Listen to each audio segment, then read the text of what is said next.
Going over installation of an independent rear suspension in a Minitruck. This should be a good overall explanation of how to do it. Any Minitruck from the late 80s, early 90s should be close to the same thing. Frame rails are going to be roughly the same shape. The width, everything's going to vary a little bit, but this will be a good overall tutorial? Maybe. Don't know if I'm going to make it a few part series or what. So, first things first. First thing you want to do is set your chassis at ride height, wherever that's going to be.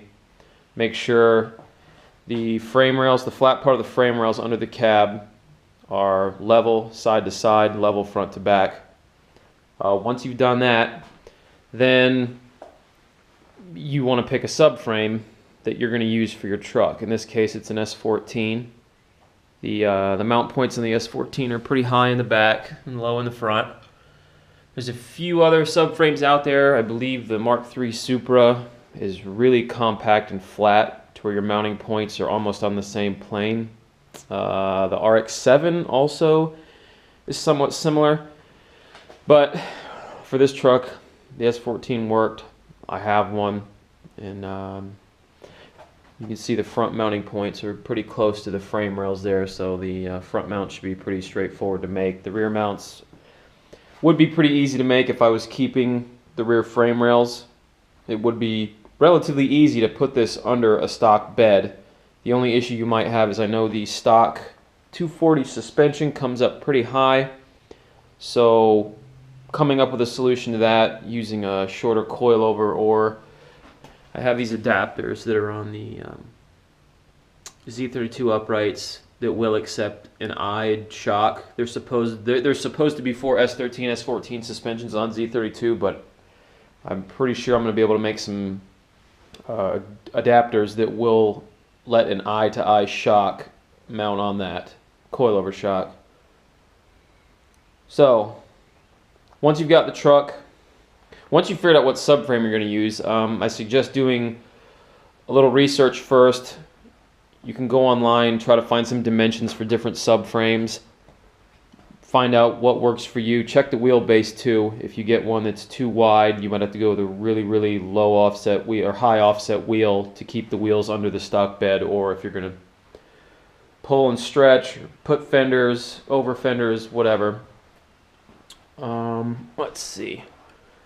So once you've figured out the subframe you're going to use, you want to, and the chassis is set up level, ride height, where you want it to be. Next thing you're going to do is you're going to set the subframe ultimately where it's going to sit at ride height. This one is set up, when I put the control arms on it, the lower control arms sat pretty level with the ground. With the 1710s I'm running on the back, this is good. It needs to go up a little higher. If you can see, the traction rod mount hits the bottom of the frame, and if I was running it, what did I do with that arm? If I was running it where it was at, of course, now I can't find it. I'll just have to use the other side. If I was running this where it was now, the rear upper control arm would get into the frame. So if this was on a stock frame, if you're going to keep your stock frame, you could actually make almost a sideways C-notch where you would notch the frame in and come around like this. Cross brace over, keep it low so you can keep the bed. That's an option. What else? Oh, there's that control arm right there. You want to level your subframe, left to right and front to back. With a subframe that has different mounting points that are, let's say, on a different plane like this, if you have a friend who's in the body shop industry or someone who works at a dealership, what you can do is you can find dimensions like this that will show you the ground and measure up to points for frame machines. So basically the body shop could fix something if it was dented, but these work really well. I did the math on the rear mount and the front mount. The difference between those two is 145 millimeters. You can figure this out with a tape measure. I have a tram gauge, and I'll show you how to use that in a second. We'll switch to another camera view here, so hopefully I can get both these in. Okay. This is a tram gauge. Like I was saying before, the difference in this mount, the mounting points on this is 145 millimeters. So what I've done is set this tram gauge up so between this point and this point, the distance is 145 millimeters. Now what you do with that is come down here on, oh, I gotta adjust this out. Come down here on your two mounting points on the face of each. Set the tram gauge on it, and I have a level bubble back here, and it shows level. So front to back, it's level. If you don't have a tram gauge, which if you're going to be doing work like this or transplanting 240 front suspension, anything like that, I would suggest investing in a tram gauge. This is a Mo-clamp tram gauge.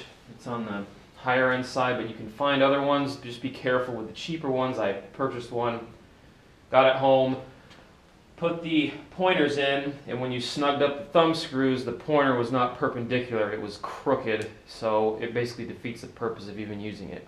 But if you don't have a tram gauge, I wouldn't suggest a 2-foot level, probably a 4-foot would be better for measuring, give you longer distance. But what you can do, you can find a square piece of aluminum, maybe at a hardware store. You can order it online. If you take a piece of aluminum, hold it on the level, put a tri-square on it, and square it up. You could put a little C-clamp up here to pinch it, and it'll hold straight. Now, as long as you don't kind of, if it gets banged on something, double check it, make sure it's square. But what you can do then is, let's say you had a subframe that had a 50 millimeter difference between the two mounts. The rear was 50 millimeters higher than the front. Well, whatever you would do, you would set your rear piece, you could make a mark on it, whatever. Set this for 200 millimeters, put another piece up here, set it for 150, then you would have the 50 millimeter difference. You could set this on the piece, use the bubble, and that would tell you if the subframe was level front to back. You can also cross measure with a tram gauge. You can do it with a level 2. It's just with a tram gauge, once you set it up, you loosen the thumb screw, and this comes out, you tighten it up, it's done, it's locked in place. Cross measuring is basically going to tell you if this thing is sitting square. On a lot of chassis, you'll see these holes everywhere. Those are usually holes that, if this was on a frame machine, if there was damage to it, they would use these holes as reference marks, like that picture I showed earlier, and they would cross measure. You can cross measure a frame to make sure it's square. But with the subframe, I could pick a point on the subframe, probably the center of these mounts, pick a point on the chassis. The further apart the points are, the better it's going to be when you square it. Maybe pick 2 points on the chassis, 2 points on the back of the subframe, square those, make sure those are good, and then pick 2 points on the front, 2 points on the back of the frame, cross that, and then you know everything's square. This will also really help you. This thing has a extender piece that slides in this end. I can telescope this all the way out, and I can actually get the wheelbase of 104 inches, 104.3, I believe it is, with this truck. I can set the wheelbase with this tram gauge on the side on some jack stands. So it's handy to have, not a necessity. You can use a tape measure, whatever you have access to. The first thing you want to do when you get everything squared, you get your wheelbase set. I have just a mark in the dust here where roughly the rear wheel center line is. This isn't set in stone yet. because I am going to cut the rear frame off somewhere in here. This is all going, I'll make a mount for the front, and then it's going to get triangulated back into the main hoop in the cab to come back to these mounts, and then build something off the back for the fuel cell. But getting ahead of myself. Once you have it square, centered, wheelbase is set, the easiest thing to do is use some steel and maybe tack a few places to where this thing will be solid in here. Then build your mounts off that, so you don't take a chance of, if you're building a mount and let's say you're doing something and you accidentally kick the subframe or it knocks something loose, well then it's crooked again, you have to go through all that trouble of squaring it back up. Another trick is, if you're doing this, the old, I don't know if you can see the jack under here, it's just a stock jack for a car, a screw jack for changing a tire. If you go to U-Pull-It Yard, I think they're $10. Usually grab a few of those. It's super easy to set up. You can usually use them with your fingers. You can roll them up and down, especially on light stuff like this subframe. If you're trying to front to back, left to right, it's really easy if you have some of those, which I need to pick up a few more because the 2 blocks of wood have screwdrivers shimming them to get the subframe straight.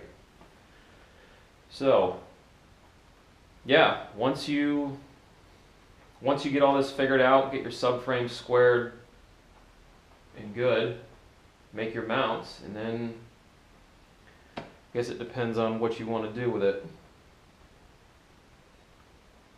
I hope I'm not rambling and that made sense. I don't know. I guess the next video I'll show probably cutting these rear frame rails off, starting to build the front mounts, and we'll go from there. If you have any questions about this, leave in the comments. I'll try to answer as best I can.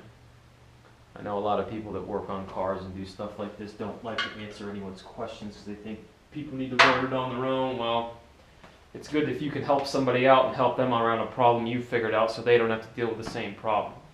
It's not like I'm going to come to your house and do it for you, but at least maybe this can help you out. Oh, by the way, this is a 95 Nissan Hardbody. This is a S14 rear subframe out of a 96 or 97 240 SX. And I think that's it. Alright, hopefully this turned out alright.